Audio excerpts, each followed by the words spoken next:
యేసుక్రీస్తు వారి యొక్క సృష్టి గురించి, ప్రేమ గురించి తెలియజేయడానికి దయచేసి మీకు గమనాన్ని ఒక నిమిషం చూస్తానండి. ప్రేమ కొరకు చేస్తున్నామండి. మరి దేవుడైన యెహోవా సముద్రమును, భూమిని, ఆకాశము సృష్టించారు. చూడండి, సంతోషిస్తూ అంతుపట్టలేని యొక్క సృష్టిని దేవుడు సృష్టిస్తూ వచ్చినాడు. అదే రీతిగా దేవుడు ఏం చేస్తూ వచ్చినాడంటే మానవుని తన సహస్రాలతో నిర్మిస్తూ వచ్చినాడు. ఆ మానవుడు దేవుని యొక్క ప్రేమను విడిచిపెట్టి, దేవుని యొక్క సహస్రాన్ని విడిచిపెట్టి ఈ లోకంలో పాపం చేసేవాడిగా ఉంటున్నాడు. కనుక నా పాపంలో వచ్చే దేశము మరణము, అయితే దేవుని కృపావరము ప్రభువైన యేసుక్రీస్తులోని పాపంలో ఉండి చనిపోతే మానవునికి నరకం.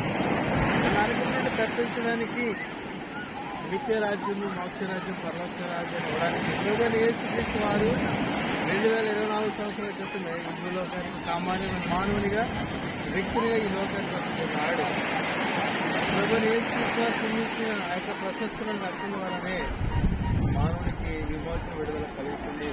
ప్రియమైన దేశీయ వాసులారా, మీరు ఎక్కడున్నా ఏ ఈ దినం మంది కాదు, రేపు మంది కాదు, కనుక ఈ భూమి మీద సజీవులుగా ఉండగానే నిజమైన దేవుణ్ణి, సత్య దేవుణ్ణి మీరు ఎరగాలని ఆయన విశ్వాసం కూడా మనం చేసుకుంటున్నాం.